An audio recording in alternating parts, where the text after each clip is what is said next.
Alright guys, we are cooking with gas. We are going to cover steps 4 and 5 of the SLO process in this video. We're just going to take a few seconds and we're going to run back through what we should have done already to this point. If you haven't done these things, you need to go back to step 1 and do these before you get to official step 4 and step 5. So this is your SLO checklist. If you've done all these things, you're ready for step 4 and step 5. The first thing you were supposed to do is select your assessment.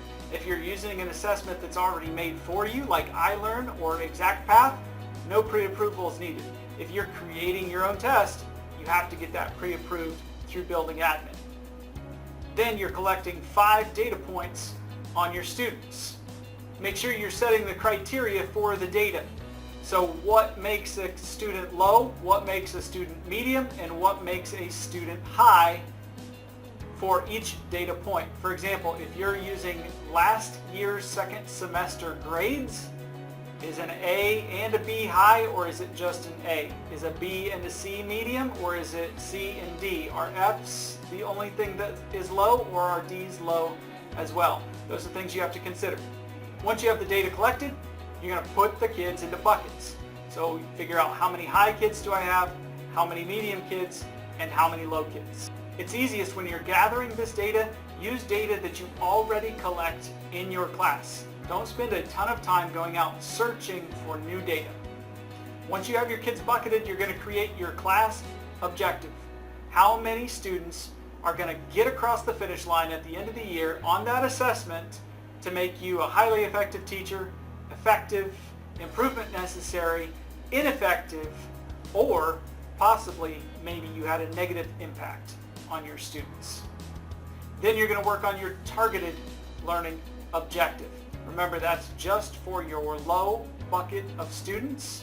It's got to be the same content, but you are assessing them on a specific set of criteria within that assessment, or using some other assessment to target what those lowest students in your class needed.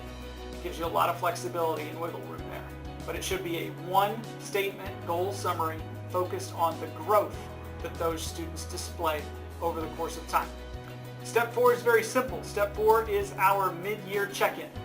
When we meet in December, we're going to talk about some quick things. We're going to talk about how you know your students are progressing towards the SLO, what students are struggling, what students are exceeding, what additional resources do you need, have any of your numbers changed, are there any attendance issues that we need to be aware of that might change your numbers and change your data.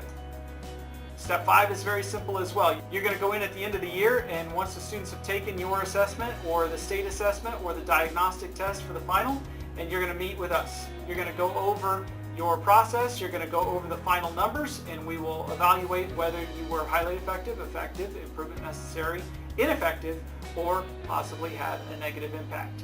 We will add that to your final teacher evaluation score for the end of the year. Thanks guys, I know this was a lot, but if you have any questions, please don't hesitate to reach out. Have a great day.